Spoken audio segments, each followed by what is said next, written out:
Just a little bit. Because today was a day. Today was a day. Like I came over here, girl, I didn't even know what to talk about. You don't got no topic? I had no topic. I said, well, you know what? Let's do it anyway. Because we sisters and we can just talk about anything. Okay. On the whim. So listen, get my doggone kids. So it's you inspired this. I just want you to know this. So Naya says, Mommy, on our call, we should do what do we know about Mom? So you got to give them questions. And then she hounded me for questions. So the family call was yesterday. So then she hounded me for questions. So of course, I went on the internet and I was like, okay, well, let me find some doggone questions to ask these kids that ain't too, And so, so I'm asking the questions. And of course, Naya recorded the whole thing. I think she's going to post some of it. And so I asked the question. So some were questions about how well do you know Mom? And then other ones were like me asking them questions, right? So I asked the doggone question, what animal fits my personality, right? So, oh my goodness, what they say? Yes. So Xavier was like jaguar. Okay.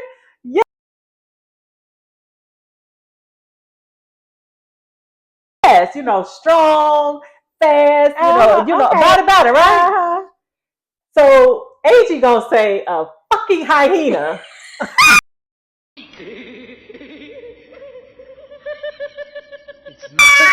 I said, girl, when I tell you, I got so freaking pissed. I was like, a hyena. Of course, immediately I think Lion King, goofball, right? Yes. So you think your mother's a goofball, huh? And so then there goes, and I was like, you know what? Then this trick gonna say a bald-headed muskrat. Okay. Girl, what? Where'd that come from? Exactly.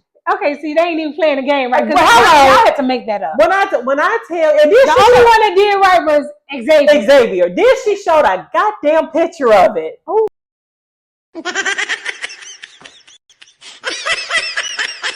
I was like, first of all, you call me bald-headed. And then I'm an ugly ass muskrat. And then I'm a cackling hyena. Your own kid. Be your own goddamn kid. She was waiting her whole life.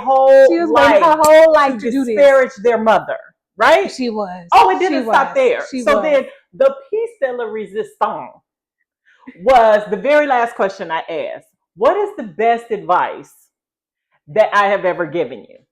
So Xavier says, right? So Xavier says, when you told me to focus, get on track, and I would be successful.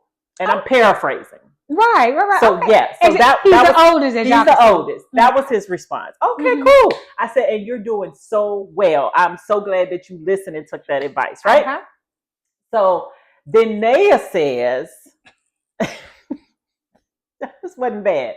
So then Naya says, one of the things, she said she had two things. So one of the things was me telling her, because when she first went to college, y'all, that girl was calling me excessively every day, 4-5 times a day. And I'm just like, girl, I said, Naya, I'm going to need you to go and stop calling me every day.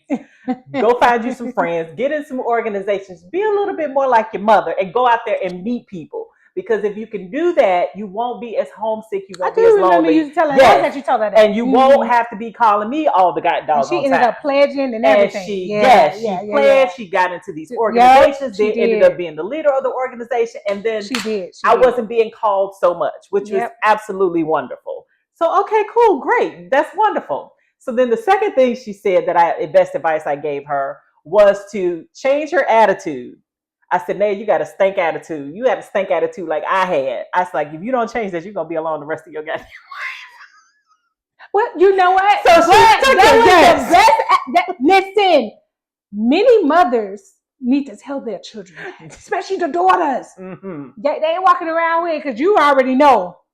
Yes. Mine may be alone for a very long time. Yes. So, great. That goddamn baby of mine, the baby, This, Come on. this Negro What gonna he say, how to drink and do drugs, girl. I said, what the actual fuck? Well, well, he is a drinker, but I don't. I was like, no, I did not. He talking about, yes, you did. I said, you know what? It be your own. And that damn baby of the day was like, it's always the youngest. This youngest. I'm a hyena, and I taught this little Negro how to drink and do drugs. Are you serious right now? We're not talking about hard drugs either. No. Like, she don't do none of that. No. Talking about the gummies and all that kind of stuff. Yes. So then he goes, I can specifically remember you saying, make sure that you drink water, make sure that you, okay, I say, okay. I do remember saying that because I know you're going to drink.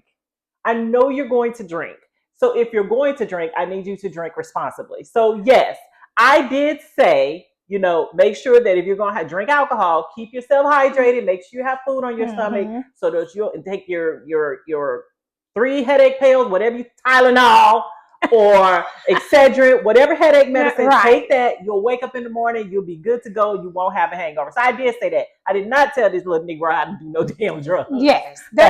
The actual hell. I said that goddamn all the advice he ever got, that's the only thing that's stuck with him. Out of all the advice that I have given, that's what clicked and resonated with you? Oh my goodness. I was like... Goodness. But I like the question, so that'll be the next questions for my boys. Yeah. Like, what advice did it? They better not come here. They better not come crazy. I promise you they better not. The young one may come crazy. No. Not my youngest. The middle one. My oldest, Cameron gonna come crazy. Cameron gonna come crazy. Cameron likes to say crazy stuff anyway. So I think him and AG come from the same goddamn playbook when it comes I'm just saying. I mean, I swear to God, when it comes to our kids, like we taught them to have their own minds, their own personalities, speak, say what you need to say. Don't sugarcoat things. So, and they don't. Do what you do. But I swear to God, and I say it all the time, and you know, sometimes I wish I didn't give my kids so much goddamn personality because they turn it around and they weaponize it against me. That is not why I gave them those. They said that's exactly why you gave them. That was not the whole purpose. Gave them the freedom of speech. Sometimes I wish freedom of speech in the house. I could not wait for those little suckers to be able to talk and communicate because, when kids are growing up and they're saying what they're saying, they're a special little language and you can't understand what the hell they're saying. And it's like, oh my God, I can't wait for you to talk so that you can communicate and tell me exactly what it is that you need. Yep. Then when they learned how to talk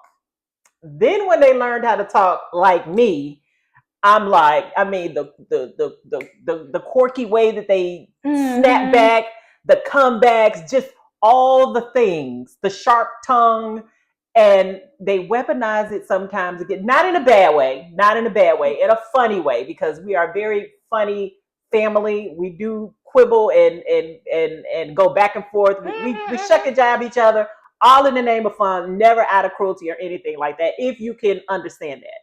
And we do it. We have a lot of fun and a lot of play, but the damn kids have some sharp freaking tongues. And that ain't nothing from being around me and they freaking aunties. Well, maybe not this auntie, but now this auntie has gotten a little peppy though over the years. She's definitely gotten peppy over the years because she was not always peppy like that and snappy on the comeback. But now, listen. Not snappy with certain people. That's untrue because I said we didn't grow up together. Okay. But if you've known me, I've always had a quick tongue. Or as my kids would say, you're very... they was like, you always stuck. Like if I say something, and people in my job actually notice that too. If I say something, it'll sound like it's nice, and then you have to think about it and be like, did she just cuss me up? Yes, that's me. Oh, she's nasty nice. I am very nasty nice. But see, we don't. And here's the thing, though. We don't really see those sides, like the angry side, or we don't. Because I don't get very angry now. I don't get very angry. No, not like that. But I'm just saying the sides, like what you're talking about. Like we didn't grow up together, but see, and we've spent a lot of time together. But I don't see that particular side of you, and probably because it's not fucking directed at me. It's right.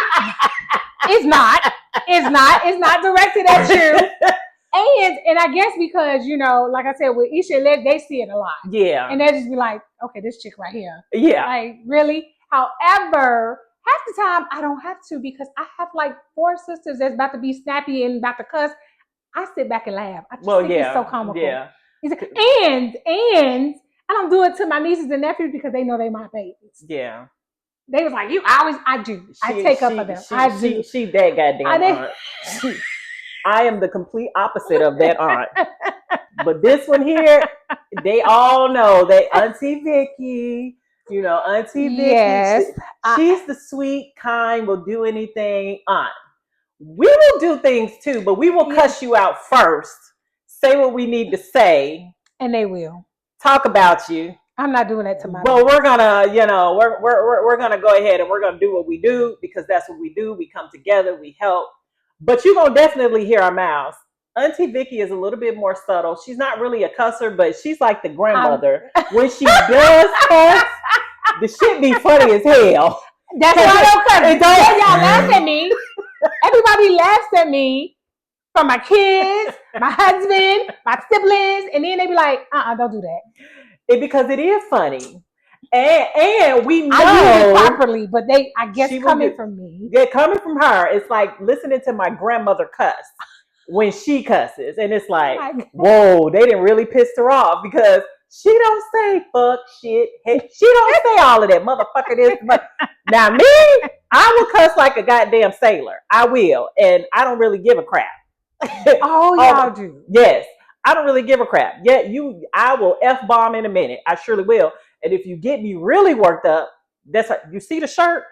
I speak 4 different languages. Yeah, and yeah. English, profanity, sarcasm, and some real sugar. There you go. The shirt, yes. The shirt freaking says it all. And yes, I'm about it when it comes to cussing. Look, and I came with a self-help shirt. And then her say self-love, respect, worth, and confidence. If we ain't the complete goddamn opposite way. If we ain't the complete doggone opposite right now, opposites attract. But there you go. That's what we want. That we have corrupted her, and I always like to say corrupted her, and we really have, because if you know this woman, she wasn't a drinker. There's a whole lot of other things that she didn't do. There were some things she did that we didn't know that she did that she surprised all the fuck out of all of us that she ain't as fucking innocent as she sit over here and pretend to be. Yeah, if you know, you know. Yeah. But we have corrupted her in some things. Like, we're gonna have a cocktail right now. Now she's not really a drinker. No, I'm still not. She's not really a drinker. But when she comes around me, I make her drink. Yes. I make her drink. I won't make it super strong. I should not give into peer pressure. Yeah. But you know what? Your drinks they be so like juice like. Yes. So I can drink it. If I taste the alcohol real heavy, I'm not drinking it. I don't care what it is. Yeah. And she said, so I have concocted a many of cocktails that she will actually drink. Now while she over here talking about if she can taste the alcohol. Now I had made her maybe one of the first or second drinks that I made for this woman. And I made it half a shot. It was barely a shot of alcohol in there because I know she don't really like alcohol, the taste of it. And then I gave it to her. She drank some of it. She said, well, you could have put a little bit more in there. I did say that. Because you put a half a shot. And you said you don't want to drink. She was like, you could have put it. Oh, okay. So I said you could do at least a shot. At least a shot. So now we can put at least a shot. Into her, and you gonna drink the alcohol? I'm gonna drink. Okay, so now I'm gonna go ahead because normally she'd be like, but yeah, I have corrupted her into having. So we're gonna have a little cocktail real quick. With everything going on, I need a little drink. And I got a bar in my office, y'all. And she does. Yes, there you go. Thank you.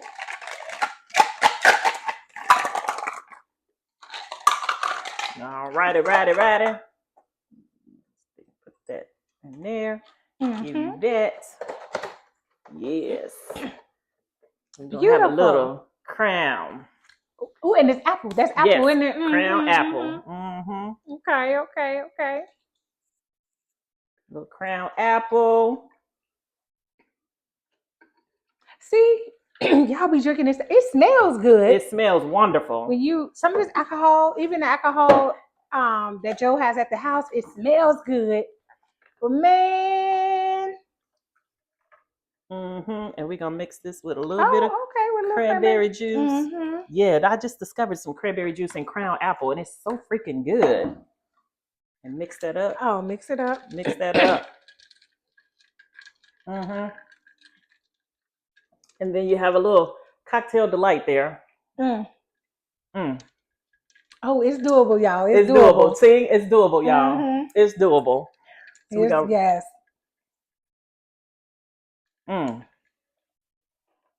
It is. See, but the problem is when you got something that is with that apple taste and you mix it with that, it's so freaking good. You end up drowning in it, sucking it down so doggone fast and then it sneaks up on you later. Yes, and I don't need nothing sneaking back up on me. So I gotta drive 2 minutes. Ooh, 2 minutes. My sister lives right down the road, literally right down the street from me. Maybe 2 minutes. Maybe 2 minutes. Yes. But here's the funny thing, and a lot of people don't know this. Oh, cheers. Yes, cheers, baby. Cheers. So a lot of people don't know this, but this is actually our second time living down the street from each other. Because way back when we were both in Tampa, we both ended up buying a house in Spring Hill, which she lived down the road with maybe less than 10 minutes, less than 10 minutes away from me. And funny thing, it was both of our first time buying our first houses on our own. Yep. So that's kind of special.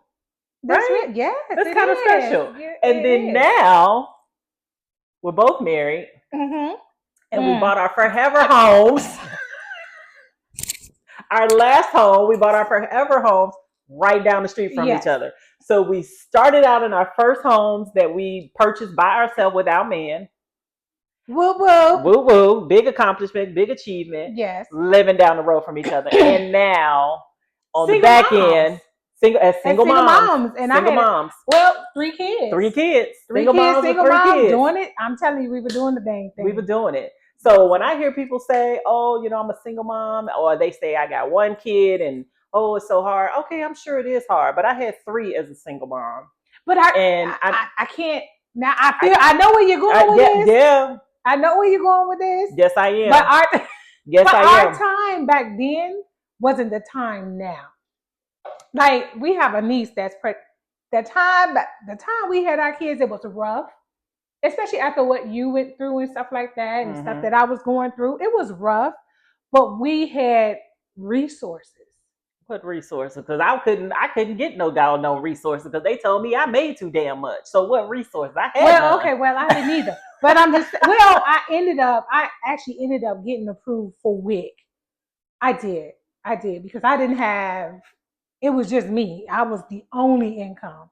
So I wasn't getting enough, and I was in the freaking military at E6 at the time. But I was eligible for WIC with Chris. Not with the other 2 because I made too much, but when the third, I was able to get it with him for the first 6 months of his life. About the 6 months after 6 months, it was like, girl, you on your own. See, but it still was a resource, and I think the housing, everything wasn't as expensive. It wasn't because so they're making it so hard for these young people. So I can't. I don't put them in. When I say that, I'm not speaking of. I'm not talking necessarily about the monetary struggle. I'm thinking more about people's ability to go out here and, like, both of us. We went to school. We worked full time. We took care of our kids. Yes, absolutely. I'm breaking it down to just the little thing. If you have the drive and the motivation, you will find the will and the way. And that's what I mean when I say, I will give you that. If you are out here and you've got 1 kid, especially one. I'm sorry, but I don't. I personally, I can't I don't want to hear that you can't do XYZ. If you have the motivation to do what you want to do, because we find ways to do all sorts of things, especially bullshit things. Yeah. But a we lot of do. times we make excuses for things that could make us successful. And And that's I don't mean to cut, Yeah. but I do give you that. I do give you that aspect because there are so many, especially when you see all this social media BS going on with single moms and what they're doing with their young kids, and they're not doing. First of all, they're doing the most, but they're not doing it right. Like you rather have your children, and that's one thing I commend us. We were both big on education with our Oh yeah. kids. Oh yeah. That's not what's happening. Yeah. Even with the ones with one children, you rather put your child in some name brand clothes and parade them on TikTok to see how many likes and views you get. But you don't want to raise them. And then on the back end, you'll hear them complaining. It's hard being a single mom. It's hard having a child. It's hard having, well, baby, get off the internet. And like my sister said, have more motivation and everything to get where you need to get and raise your kids. Yeah. Yeah. I do love little baby TikToks and all that, but most of y'all do the most. And y'all literally have the kids on there just for clicks. Clicks and likes. Yeah. And they don't, half of them don't know their ABCs. Well, this is true. But you could do this is true. The fan dance. Because the boots on the ground. I was actually, having that conversation with Naya. And she was saying, because she had posted something that somebody was saying that the kids are going to school. Yeah, you remember that? And they don't know their ABCs, their 1, 2, 3s, and this, and that before they even get to kindergarten. And I think that is a complete disservice. It is to your child, and it's unfair to your child. It's unfair to the school. It's unfair to the teacher. teachers. Woo, yes, it is. So when does it become a parent's responsibility to teach and then to reinforce what is being learned? You said when does it become? When? Because it seems like what did you just ask? When does it become the parents? When does it become the parent's responsibility to teach and then to reinforce? So if they're going to school, are you reinforcing the things that they're learning? Exactly. And before they even get there, did you teach them the ABCs and the 1, 2, 3s? Oh, so you're because I was like, what you mean? When did it become? It was always the parents' responsibility. But today it doesn't seem like, because it's not. Because it's not. Because a lot of these folks, like, I send my kids to school, and why they not learning? Well, what are you doing? Nothing. You can't put it all off on them. Because my brother is in education and he teaches, and when we talk about what's going on, and he was like, these kids, he was like, sis, the system is crazy, and he was trying to get me to go into the system. He was like, they need you. No, they don't. They don't need this type of teacher. Yeah. And because I'm really an old school teacher. I don't believe in passing kids just to pass them. I don't. And we shouldn't. Yes, I do not. I don't believe in it, and I will never believe it. And I don't believe in all this new math. However, I will learn the new math just in case a kid needs to learn it, but I'm finna teach you all the ways to do math, not just one. And then when I was going back to school to get my master's in education, what they teach you in school and what you should be learning from the books and the stuff like Florida. The master program was awesome for education, but y'all ain't doing none of that stuff. They not allowing teachers to do none of it. Really? No. Oh wow. Then what was the point of learning curriculum exactly. Like Florida has this thing where they're good at higher education and they're going to teach you what you need to learn. But me taking what I learned in my master's of education class, because I had instructional leadership. That's what the focus was. Great course, right? Great course. However, we're not doing that in Florida. You're not giving us the ability to do that with students. Yeah. You know, the freedom. Yeah. to teach. You're not Yeah. giving us the freedom to teach. Well, I mean, it's So, getting even worse now. yes. And that's part of the reason why I left here and went to Georgia, because the education system here sucks and they're racist. Yes. And me and this one teacher was about to, and I'm like, okay, I can't go to jail because of my kids. Because man, two things you don't mess with: my money and my kids. I know that's right.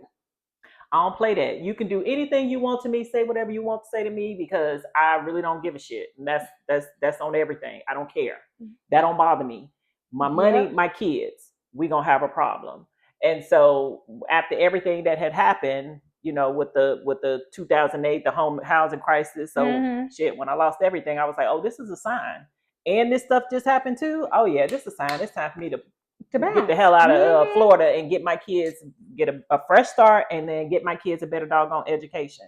But honestly, I swear to God, and I say this all the time, I could go back to the days before we even had social media, before we had freaking cell phones, because it all the misinformation, all the everybody is so stuck on screens. Nobody wants to go outside. Nobody wants to play. I could go back to when we just had freaking Atari video games. You trying to take it way back. I could go back to payphones. Like, honestly, beepers and payphones. Yep. Because people feel like, because you have a cell phone, and I may or may not have it on me all the time, maybe not. I might have it next to me and look at that bitch and say, no, I don't want to talk to you right now. And I might be on social media and scrolling on social media. I might post something on social media, and then people have the nerve to be like, well, I just called you, but you can post on social media. The fuck I can. Yes, I can. You're not going to clock me like that. You're not going to clock me like that and tell me that I got to answer the phone because I'm posting on social media. I think the fuck not. No, I will not. Yeah. It's definitely the clocking. It's definitely, I don't want. I realized I hated cell phones when I got into the dating pool. Yeah, I did. I realized I hated cell phones. Like, oh, you didn't pick up your phone. So you see me calling you? I didn't pick it up. And what's the problem? And I had somebody pop up my house because I didn't pick up my cell phone. See, yeah, don't be popping up at my house, because if you pop up my house, you might get more than you bargained for. Listen, you might get more than you bargained for, because in my heyday, yes, having a cell phone, you thought it was cool, like, oh, okay, you can cut. It's too much. And social media, I hate, even though yes, we're on social media. Yes, I'm posting, but I ain't gonna take. I don't like it. I don't either, because it does mess with my psyche sometimes. It does. It's a necessary evil. It is at this point, because, and I hate it. I do. I really, really, really do. So much misinformation, and then they're going into AI. That is something. AI is horrible. Well, now, AI is horrible in a sense, but listen, you know what I just discovered? What? Thanks to my supervisor, Chat GPT. So we have VA GPT. And when I tell you, because I do a lot of evaluate, I'm a QA person, so I do a lot of evaluations. I have like 20 agents that I review several times. That ain't the type of AI I'm talking about. No, well, it's still AI. It is. It's still AI, but that's the only one that I actually like, because it makes my job so much easier. With the writing and with the writing, the writing and coming up with unique ways to say what I need to say. And I have discovered, because you have to tell it certain things to get out what you need. Yes. So I have discovered how to tell it to give me feedback in a passive aggressive way, but it sounds nasty nice. See? And it has a very was listening to me. Yes, it has a very unique way of giving constructive feedback in a nice way, so it'll compliment and then it will constructively criticize. Yes. Without being you, without my twang to it. Yes. Because sometimes I'll be writing stuff, especially if somebody make me hot. I'll be writing stuff and I'll be like, okay, this is not professional. This is not nice. This is not really, this is what I want to say. Right, but you can't say it. I can't say it exactly like this. So my supervisor, I had to do a presentation, and she was like, have you used VAGPT? And I was like, no, what's that? And she said, oh, let me introduce you to VAGPT. And I used it to do a presentation, and it came out so good. And so I was like, well, let me try it with, my evals, my write-ups and stuff like that. And then my supervisor left. She went on vacation for a little bit. So she just got back today. I said, danger. She was like, what? I said, danger. The best thing you ever did for me was introduce me to VAGPT. I said, baby. I was like, have you seen my write-ups? I was like, my write-ups before were good. Yes. But I kept tending to repeat the same things forever. And I don't like to keep repeating and saying the same things. And like when people don't really do a really good job, and I struggle to find something nice to say. That was about their job, because we always have to say something positive, but some people make it very hard to say anything positive, right? So usually they get up. Thank you for greeting the veteran. Something basic like that. Thank you for greeting the veteran, right? Because that's all they did good on the whole goddamn call. You greet on the veteran, right? Oh my goodness, it's crazy. And don't you hate that? We're like, oh, you gotta find something positive. You gotta find something positive. There is nothing. There's nothing. There's nothing. I remember when I back in my military days, and I had to write evals for people. Mm-hmm. You want me to do what? Mm-hmm. Well, you can't say nothing negative. Where they clowns. They fucking up. Yes, they messing up. Like, why we can't? Because you really have to really. Mm-hmm. They have to really, really mess up, went to mass or something, before you can actually give them the eval that they deserve. Yeah. That's why you probably have so many chiefs and above that probably shouldn't be there. Yeah. Basically. You probably got a whole lot of them up in range that probably should not be there, but supervisors too. Yeah. Yes. Well, yeah. Oh, you talking about supervisors? Yes. Supervisors too. Ain't that true? And then it's so funny you said that, how you used to write eval. So it's the end of the fiscal year, so it's time eval time. So my supervisor sent me a message, and she was like, "Are you going to do a self-assessment?" And I was like, I don't really like to brag on myself, with my work. I just, it's not something, I'm very good at my job, but bragging on myself is not something that I particularly care to do. So I was like, no, I'm not gonna, I'm gonna pass. I was like, to be honest, I don't even know what to say about myself, because I don't like sounding braggadocious. Not in work, I don't. Right. Other aspects of my life though, but not at work. So if you know, right. If you know, you know. So she ended up calling me. She was like, can I call you? And I was like, yeah. And so she was like, what? She was like, you just gonna pass on it? And I'm like, yeah, I'm not gonna, worry about doing one, And so then she said, let me show you an easy way to do it. VAGPT. So she showed me how to go onto my eval, take out certain things, and she was like, give me 5 bullet statements on that. And so then ChatGPT did his thing, and it started scrolling, and then we looking and reread, and I'm like, oh, that makes me sound so wonderful. I was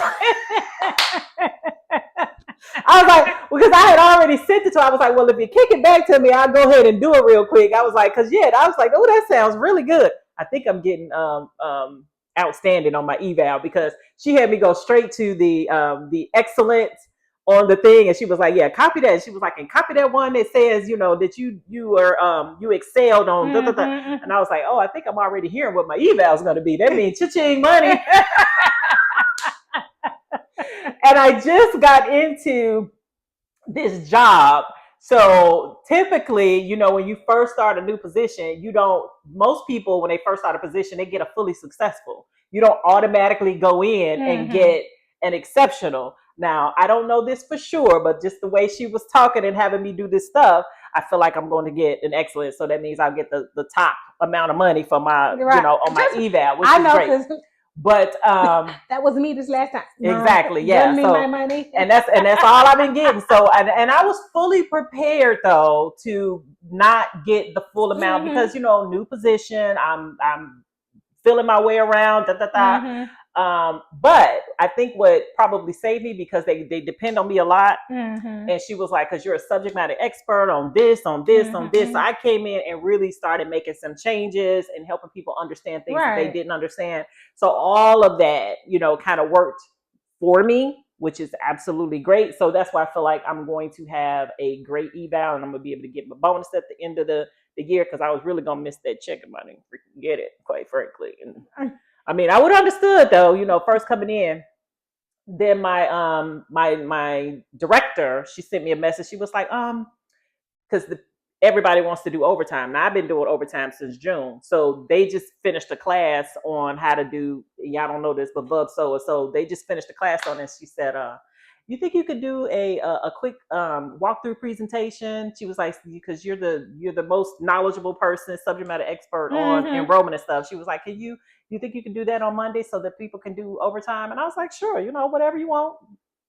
I'll do it. Not a problem. I'll even do some demonstrations, get some work, and show people what to do. But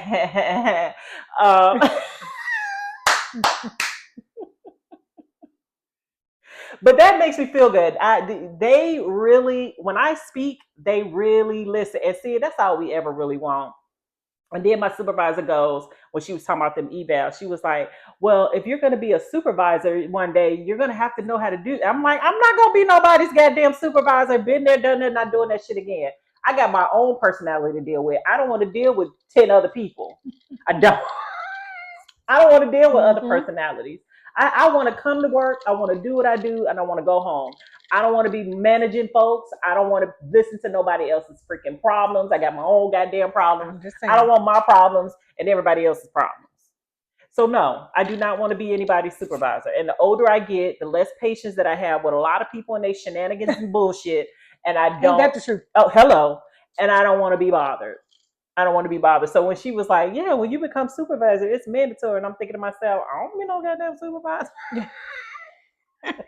Now that I vowed never to do that in a civilian role. When I retired, I was like, ever. I don't care how much the pay is. Oh, you can be a third. I don't want to be a 13. I don't want to be. Not if it requires me to be somebody's even in supervisor. Yes, outside of the federal government. Nope. And then they put all that extra, work upon you. I want to do my little work. And it's like, I'm 50 now. And I have been in leadership roles, training roles, all the things, mentoring folks, OJT, just all the things that you could possibly do in leadership roles, I have done. And as I get on the other side of life, I don't want to be bothered. I don't want to be bothered. Would the pay be nice? Absolutely. But all the extra responsibilities that come along with that paycheck, I don't want it. No.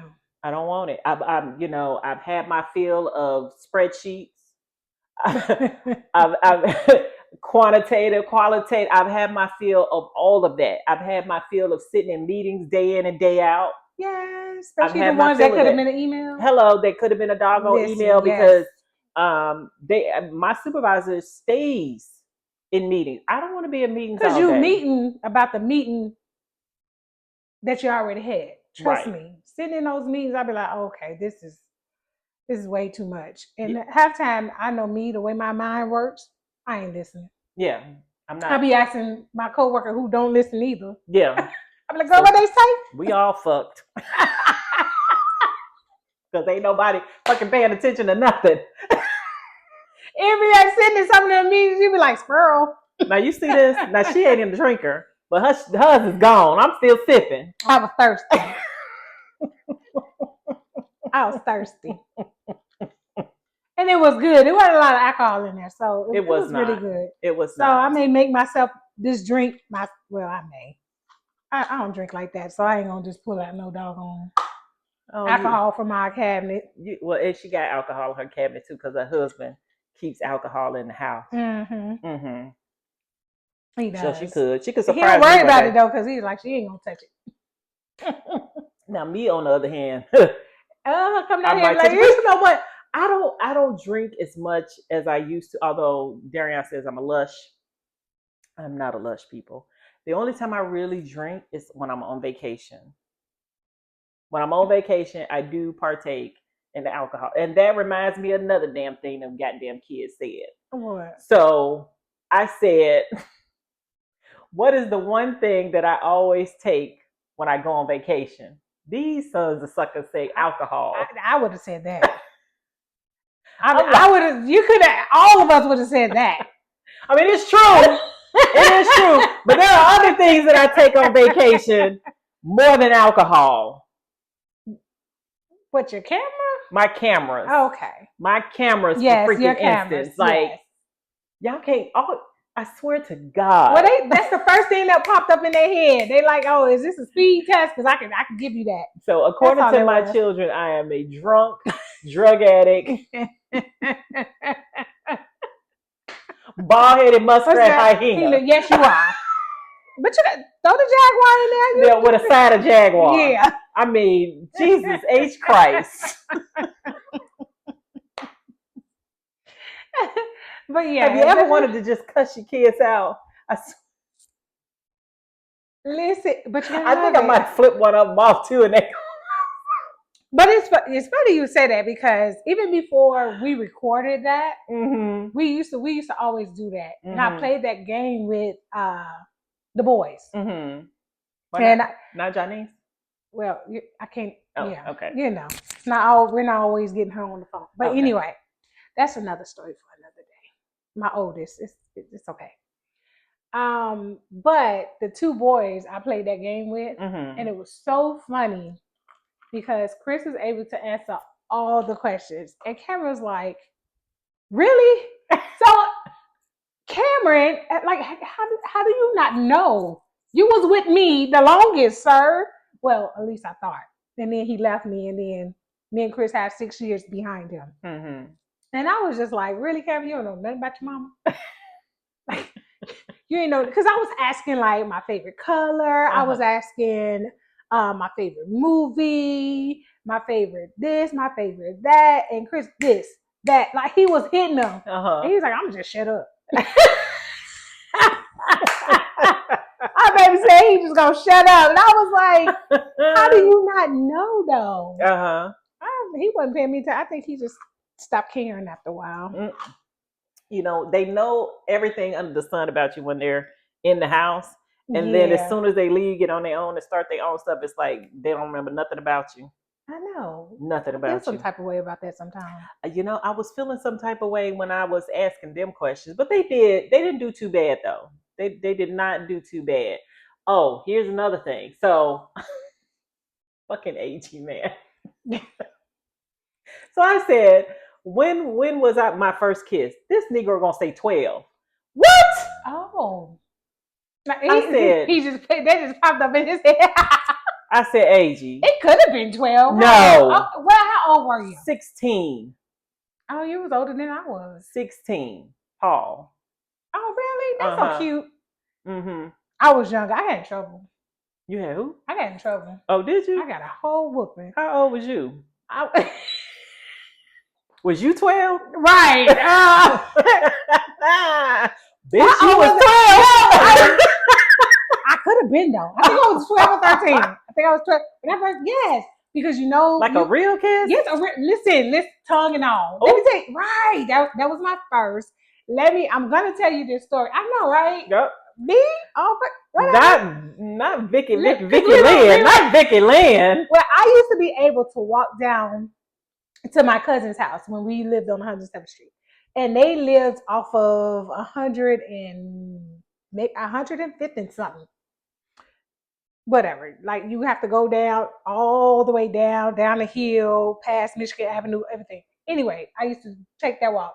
I went over there, and there was a boy next door. It's always the boy next door. And it was late at night, and you know we was able to stay out even with the street lights. But We were playing Catch a Girl, Kiss a Girl. Okay, play that game. Yes, we were playing Catch a Girl, Kiss a Girl. I think I was like 12, 13. That's probably why I got in trouble. But 12, 13, You and think? he caught me behind either a house in the alley somewhere. Y'all know how we do in Chicago. So he caught me. Yeah. He caught me, and once you get to him, you know you gotta kiss him. So I kissed him. Like I said, my first ever kiss, tongue kiss, whatever. And of course, here go my she an older cousin. Go call my mama on me. I get home, and all I hear was, "I heard you was kissing the boy." Blah blah blah blah blah. Oh. But you know what? Okay, so it's funny now because you think you got a whooping for kissing the boy instead of my mom talking to me about boys. You can't be kissing no boy. That's all you ever heard. Like, you can't be kissing no boy. You can't be having sex. You can't be doing everything was after instead of you really just talking to me about like, hey, you don't want to be kissing everybody. Something I did do with my own children, especially my daughter. Yeah. Like you don't be wanting around here just kissing just anybody. Yeah. Your body is your temple and blah blah blah. Like my daughter didn't lose her virginity till she was 20 something. Like that's the talk that we had. I didn't have that same talk. A lot of people. So I guess I was a little hot in the tail, but I was like 12, 13. I became hot in the tail. I became hot in the tail, but not at 12. Not at 12. Well, I was learning. And see, that's the thing. Yeah, I'm still thinking like, what's that? Yeah, I think I was like 12 or 13. Yeah, you was 12. You was 12, 13. See, but that's the thing though. I think that because we weren't taught a lot of things coming up, that we made sure to do it with our kids. Yeah. The first thing being there. Being present. What? That's all. Being there, being present. And then 2, having conversations that I wish that, well, I ain't really have no parents, but conversations that I wish the adults in my life would have had with me. One being, your body's your temple, how to treat yourself, how to conduct yourself as a young lady, finances, teaching folks about financing, about credit, all those things I had to learn on my own. Investing, it would have been nice. I'd probably be rich right now if somebody had told me about investment when I was young. Even when we joined the military, if somebody would have told us both, because you were 17, 18 when you joined the Air Force. I was 19 when I joined the Navy. If somebody would have just said, hey, this is what it is.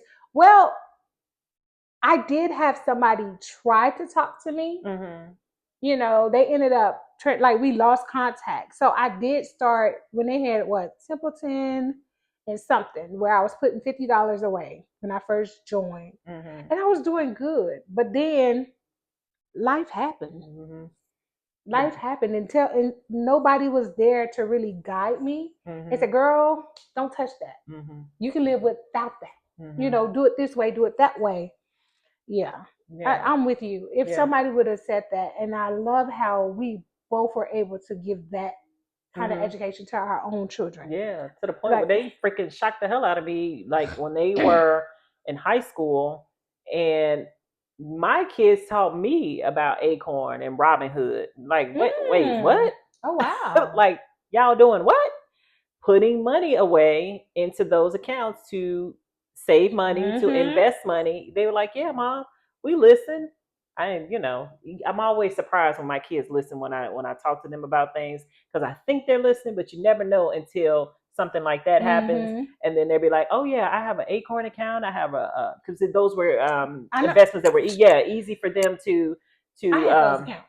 Yeah, so I because of them, I have those accounts now.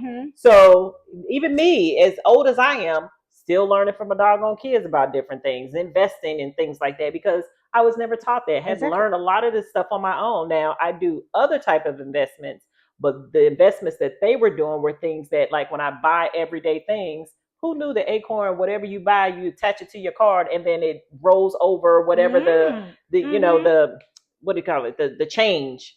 So it rounds up to the next dollar, and then it takes that and puts it into the investment.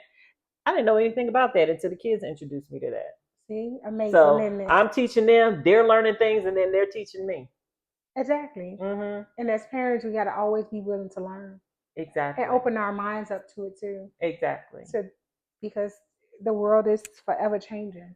Forever. Yes. Forever. It's not changing for the better right now, though. I ain't gonna Well, lie to you. shit. It's not changing for the better. Please don't We're get. sorry. Yeah. Listen, I am apologizing, especially to my children, because I just feel like, especially Chris being 20, and he was like, he feel like his adulthood, he came into adulthood just already beat up, feeling beat up, right? Feeling just dragged. He was like, everything's been chaotic. Yeah.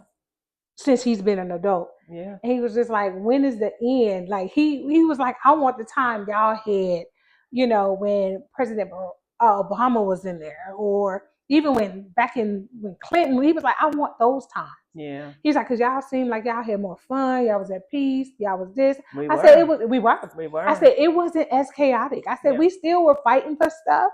I said, but it wasn't this bad. Not like this. And I'm sorry that we didn't keep it going and trying to progress.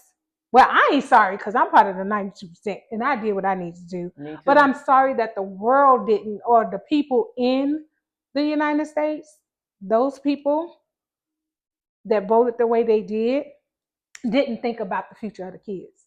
Yeah, I think, and it's hard. It is hard because we're already starting behind the 8 ball in debt. Because if you go to college and you don't have, you have to take out loans, or your parents have to help, and sometimes parents go into debt trying to help their kids get ahead and not, come out with crippling debt. But they're already starting behind the 8 ball, and then to have the world that we have right now, which is chaotic. Like AG, my poor child, he has never had a graduation. Nope. Because COVID hit, and that was the year that he graduated. Then he went to the military, same year, couldn't have a graduation there. He's in college now. I'm begging him to go to his graduation so that I can have at least one graduation of his to celebrate. But he got cheated out of everything. And like you said, it's been chaos since he's been since he's come into his adulthood. And my goodness, I'm surprised that we don't have more young people commit suicide the way things are right now. But it is way too many. It's way too many. It's way too many. I was just reading statistics on mental health though, and it says each year be 19% of adults suffer from mental health, which I think is BS because we got like 70 million crazy people. I think it's pretty low, actually. That is very low. That's why I said it's BS. That's why when you say 19%, I was like, we got a whole 7 million that voted the wrong way and got us in this mess. So that's more than 19% right there, I believe. However, and then it says 40% teenagers. And that I was like, yeah, I can see that. Yeah. Especially now, I can see that. Yeah. Because right now, teenagers and young adults, I feel, and this is my opinion, I feel like they are starting to live the 1950s, 60s, that era. In my heart because they are seeing the hate that our parents and grandparents saw when they were growing up. A lot of parents and grandparents saw when they were growing up. And that is so disheartening and discouraging. And it's so sad to see.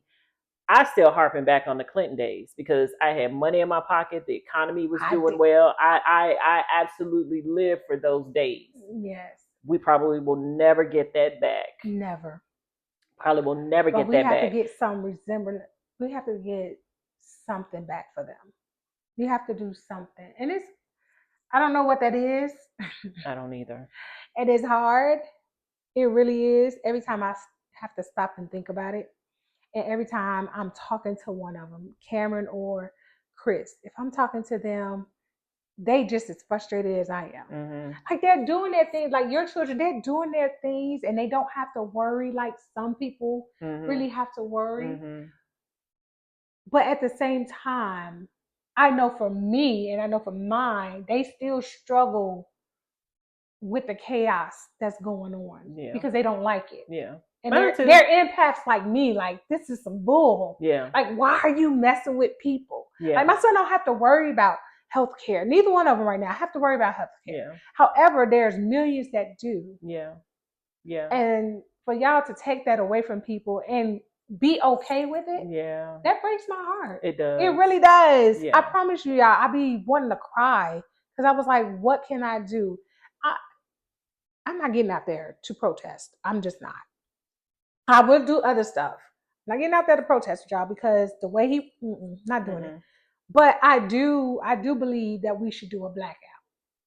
Oh yeah. I do believe in a whole blackout because that's all they understand is money. It's money, yes. When you mess with their money, that's when they tend to listen. But you have to continuously mess with their money. It can't be just for no short. Look at Target. It can't be for just no short period of time.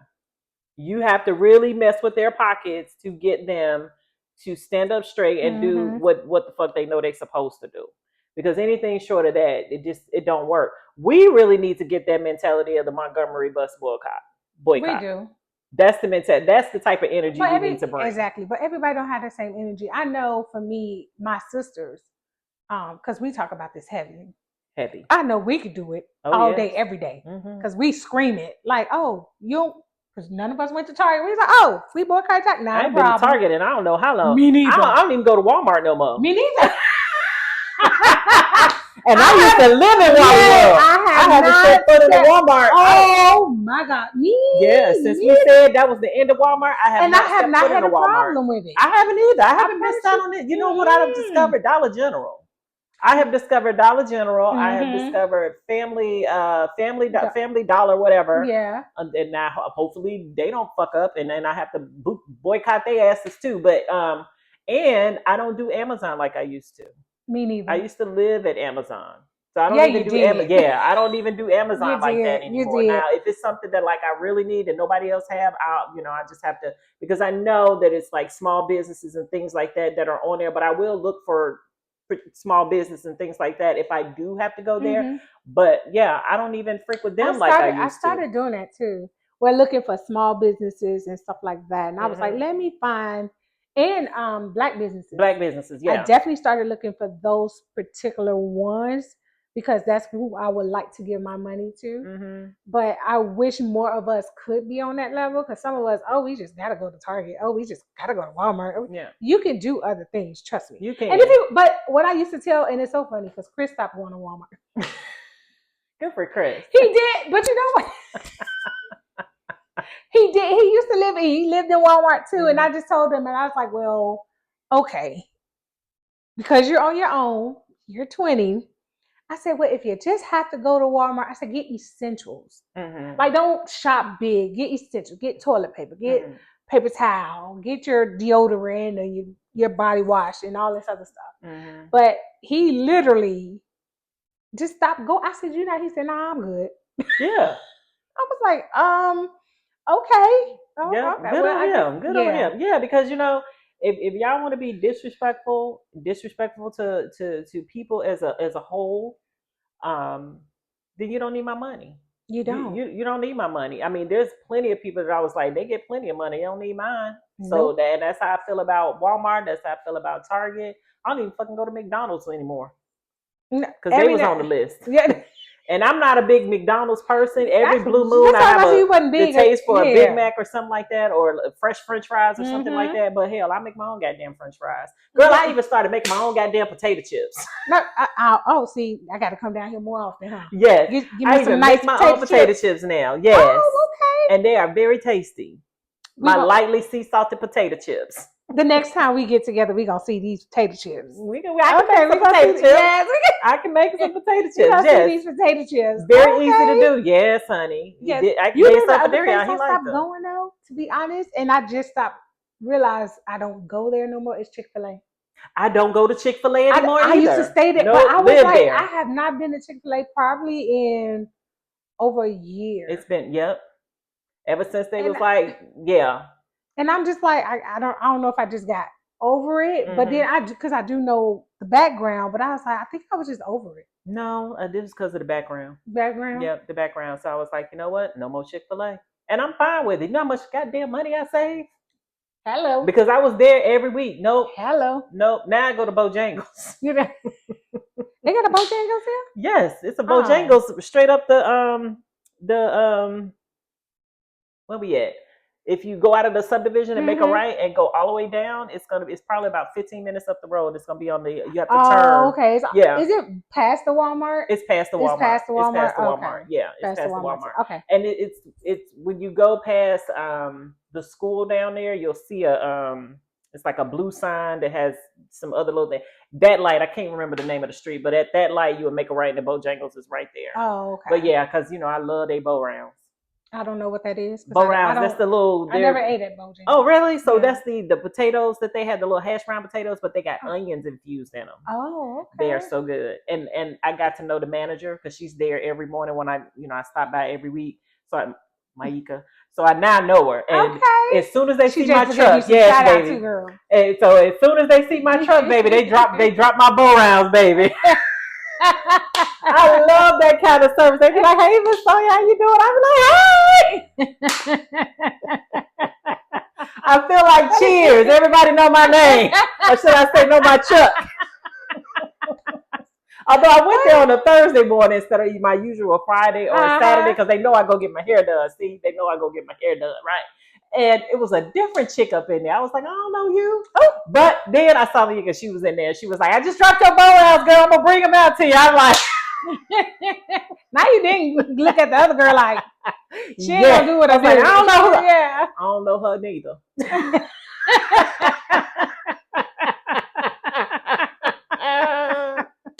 Yes, not to like Tyler, girl. You know how Tyler was like when she go to wherever the heck she was going to, and they get her order. She was like, I just love it. I feel like royalty. Yes, I felt like royalty. That would be me. That would be me if I freaking somewhere. Yes. Mm-hmm. When they know you, yes. Indeed. But yes. This was great. Yes. We definitely have to do this again. Mm-hmm. And next time we're going to try to get some people to join in on calls with us. Yes. So you can hear some of the calls and hear some of the crazy people that we talk to. Mm-hmm. If you ever want, yes. And feel free to reach out at my Gmail. It's Author.Vicki.Lew at gmail.com. If you ever want to just sit and talk to the sisters, okay? Mm-hmm. We have a lot to talk about, and we are good listeners. Well, I am. Bitch, don't fucking play me like that. Anyway, I am a good goddamn listener. The fuck? Y'all see what I go through? Y'all see what I go through? Again, it was wonderful, and I have no music to take us out, but that's okay. I take it. I take it.